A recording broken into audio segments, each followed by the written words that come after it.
I am starting, it's evening my dear students. बेटा time के हिसाब से देखो, डिसीजन लिया जाता है टाइम के हिसाब से। मैं लेक्चर को एज ऑन टुडे इग्नोर कर दूं और लेक्चर रिकॉर्ड नहीं करूं, कंडक्ट नहीं करूं, इट्स माय ड्यूटी। मैं लेक्चर जरूर रिकॉर्ड करूंगा, भले टाइम कम है तो थोड़ा सा कम, यानी कि लेंथी क्वेश्चन न रख के सिर्फ डिस्टिंग्विश बिटवीन। मुझे ये बहुत अच्छे से पता है बेटा कि आपके और भी बहुत सारे क्वेश्चंस रिमेनिंग है सप्लाई चैप्टर में, इकोनॉमिक्स के सप्लाई चैप्टर में, पर उनसे जो रिलेटेड कम है, यानी जो जनरली डिस्टिंग्विश बिटवीन है स्टॉक वर्सेस सप्लाई। तो स्टॉक के बीच में और सप्लाई के बीच में अंतर क्या है, ये तो फर्स्ट क्वेश्चन में ही कर चुके हैं। कॉन्सेप्ट हमारा इजी है और स्टॉक और सप्लाई बेस क्वेश्चन है। तो पहले मैं ये डिस्टिंग्विश बिटवीन आज कराना चाहूंगा एज ऑन टुडे।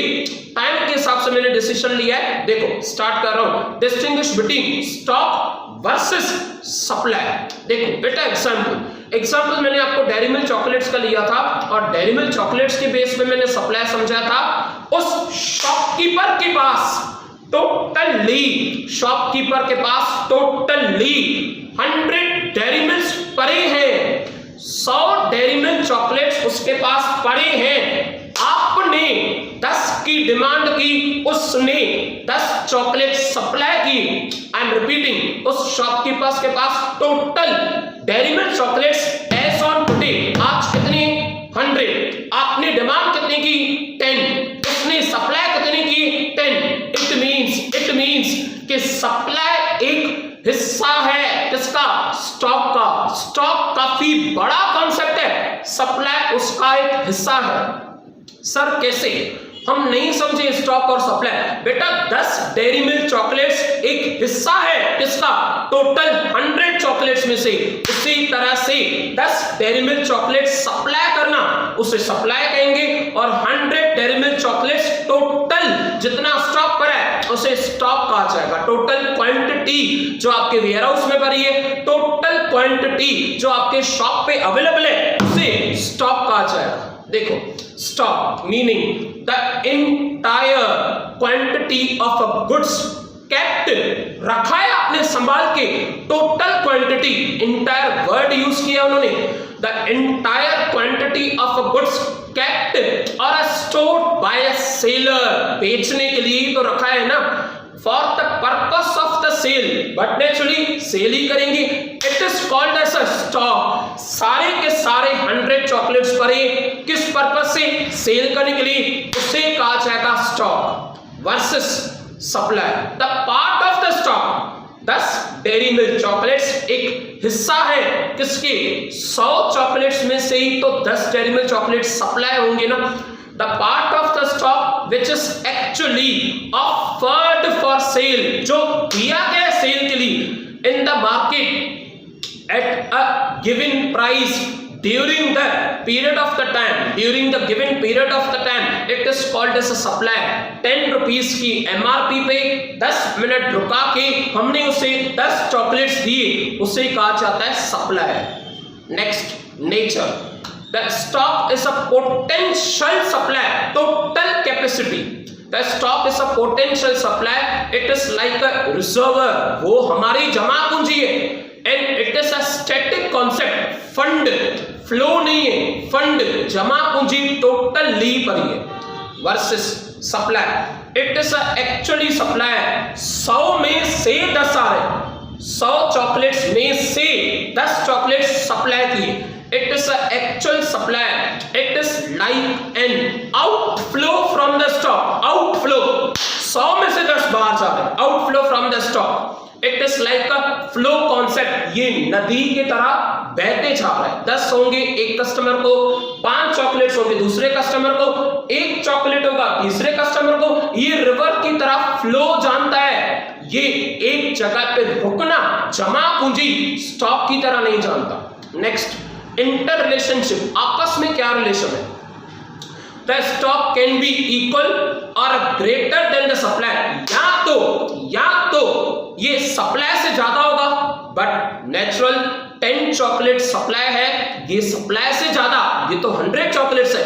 या तो ऐसा कोई कस्टमर आया जिसने ये कहा कि मुझे 100 डेयरी मिल्क चॉकलेट्स दे दो, तो ये सप्लाई की इक्वल हो जाएगा। या तो सप्लाई से ज्यादा होगा या तो सप्लाई के इक्वल होगा, बट कभी भी सप्लाई से कम नहीं हो सकता।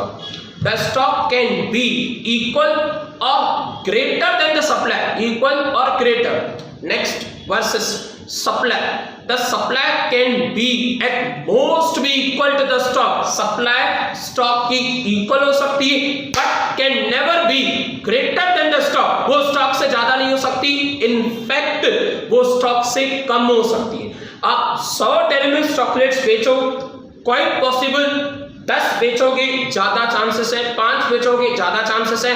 आपके पास 100 चॉकलेट्स है और आप 120 चॉकलेट्स बेच रहे हो, ये सपना हो सकता है, सप्लाई नहीं हो सकती। एस फॉर सपना हो सकता है, ड्रीम हो सकता है, एस फॉर सप्लाई तो नहीं हो सकती। Next size, for the perishable commodities, perishable vegetables, perishable fruits, perishable many other things. For the perishable commodities, the stock is either zero or very small, irrespective of price level. देखो बेटा, आप पूरे महीने का एज अ सेलर, आप पूरे महीने की, पूरे मंथ की वेजिटेबल संभाल के नहीं रख सकते, खराब हो जाएंगी वो। आप एक दिन की, आप 2 दिन की, या कम से कम क्वांटिटीज संभाल के रख सकते हो ऐसा स्टॉक में, क्योंकि वो पेरिशेबल कमोडिटीज है। The perishable commodities, the stock is either zero or very small, irrespective of the price level. Price की बात नहीं है इसमें। For the durable, आप जाओ विजय सेल्स में, आप विजय सेल्स में जाओ, आप रिलायंस डिजिटल में जाओ, आप बिग बाजार में जाओ, आप ऐसे ई जोन भी करके आपने सुना होगा, इलेक्ट्रॉनिक जोन में जाओ, आप एक रेफ्रिजरेटर परचेस करो, आपके रेफ्रिजरेटर के अलावा ऐसी 10, ऐसी 20 और वैरायटी होंगी। यानी ड्यूरेबल कमोडिटीज में स्टॉक बहुत है, बहुत ज्यादा। पेरिशेबल कमोडिटीज में स्टॉक कम, क्योंकि वो खराब हो जाएगा। आप विजय सेल्स में जाओ, रिलायंस डिजिटल में जाओ, ई जोन में जाओ, बिग बाजार या ऐसी और कहां पे भी जाओ, खास करके इलेक्ट्रॉनिक्स, खास करके व्हीकल्स, खास करके मोटर व्हीकल्स, कार, उनके पास स्टॉक बहुत होता है। आप तो कोई पर्टिकुलरली, हम तो कोई पर्टिकुलरली एक ही प्रोडक्ट परचेस करते हैं। नेक्स्ट की बात करूं, मैं रीड कर लूं। For the durable goods the stock could be higher than the supply, ये बिल्कुल सही है, सप्लाई से ज्यादा होता है। Next, for the perishable commodities whatever is available, अभी का भी जितना है सो है।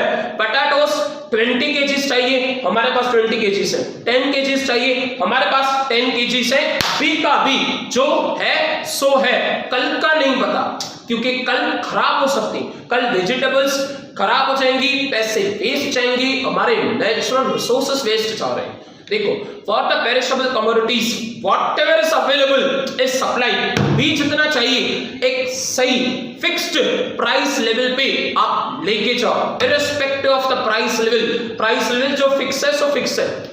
क्वाइट पॉसिबल, आई मीन बेटा बार्गेनिंग भी होती है, बार्गेनिंग। आप सुबह वेजिटेबल्स लेने जाओ, पोटैटोस 30 रुपीज पर केजी, यही पोटैटोस आप इवनिंग में लेने जाओ 25 पर केजी, 22 पर केजी, कम ज्यादा जरूर होगा, क्योंकि वो खराब होने पे है, उनकी लाइफ टाइम काफी कम है कंजम्पशन और प्रोडक्शन के बीच में। For the perishable commodities, whatever is available is supplied, irrespective of the price level. Irrespective of price level, bargaining भी होती है यहाँ पे।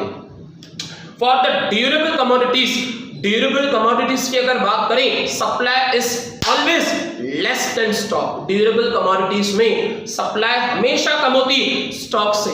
आप एक मोबाइल परचेस करोगे, एक हैंडसेट परचेस करोगे, पर उस मॉल में, उस रिलायंस डिजिटल में, उस ई जोन में तो ऐसी 50 मोबाइल्स होंगी, आप तो सिर्फ एक परचेस करोगे। Last quote of the day के बाद बेटा हमारा लेक्चर सक्सेसफुली कंप्लीट हो जाएगा। देखिए, हस्टल साइलेंटली, हस्टल यानी बहुत मेहनत करो, साइलेंटली, बिना किसी को बताए, बिना किसी से कुछ शेयर किए, हस्टल साइलेंटली बहुत मेहनत करो।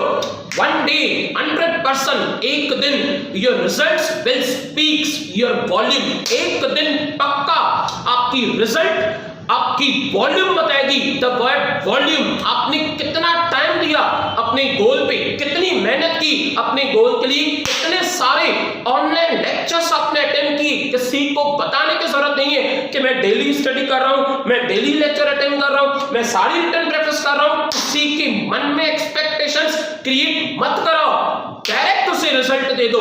Hustle silently, one day surely your results will speak your volume। एक दिन 90% लेने के बाद खुद ही समझ जाएंगे आपके क्लासमेट्स कि ये स्टूडेंट तो पक्का ऐसा था जिसने कोई भी ऑनलाइन लेक्चर मिस नहीं किया, कोई भी क्वेश्चन नहीं छोड़ा, कोई भी हार्ड वर्क में कोई कमी नहीं की थी इसने, क्योंकि 90% जता रही है कि ये कितना सीरियस था। इसके बोलने में बचाओ, ये कभी कुछ कहता नहीं है बट करके बहुत कुछ दिखा रहा है। Hustle silently, one day your results will speak your volume 100%। That's sufficient for today. We'll again continue tomorrow. Bye. Take care. Have a nice day.